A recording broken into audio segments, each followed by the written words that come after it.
At the beginning of the 1890s, people were like, At the beginning of the 1890s, people were like, Hey, what about the sleeves? At the beginning of the 1890s, people were like, At the beginning of the 1890s, people were like, At the beginning of the 1890s, people were like, it was a lot more. At the beginning of the 1890s, people were like,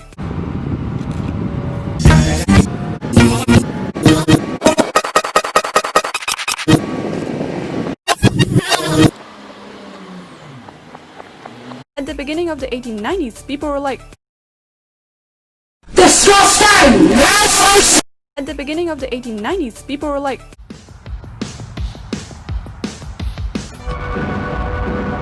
At the beginning of the 1890s, people were like, At the beginning of the 1890s, people were like, At the beginning of the 1890s, people were like, At the beginning of the 1890s, people were like, At the beginning of the 1890s, people were like, At the beginning of the 1890s, people were like, So do you want cheese on that, hun? At the beginning of the 1890s, people were like, At the beginning of the 1890s, people were like, At the beginning of the 1890s, people were like, At the beginning of the 1890s, people were like, At the beginning of the 1890s, people were like,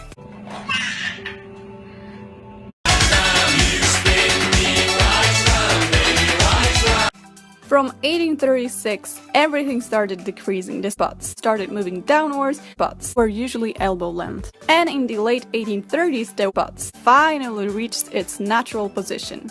1840s were a decade of earthy colors, fitted pointy spots, tight spots, usually separately attached, and small geometrical spots. Basically everything got tighter, and the only thing that kept growing was the width of women's spots that required more and more support. In the 1850s, the problem of growing spots became so big that it was necessary to develop a special construction to help them stay in shape and not floppy. In the 1860s, the shape of the whole silhouette started changing.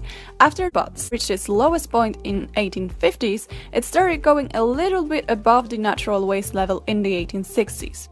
The shape of the skirt changed slightly, and so did the shape of the spots underneath, accentuating the back. Apart from being gathered or pleated at the waist, some skirts were also made of panels.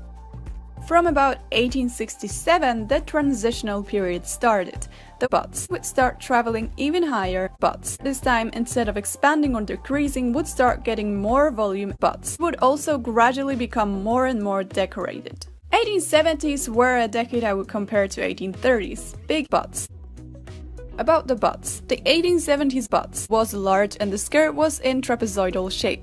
To accentuate these butts even more, women would wear two butts. One of them was an under butt, which went, surprise surprise, under, and the other went on top and was called the over butt. Then suddenly the butts disappeared. Around 1878, women dropped the big butts and chose to wear small spoon-basked corsets, giving the illusion of a full belly instead.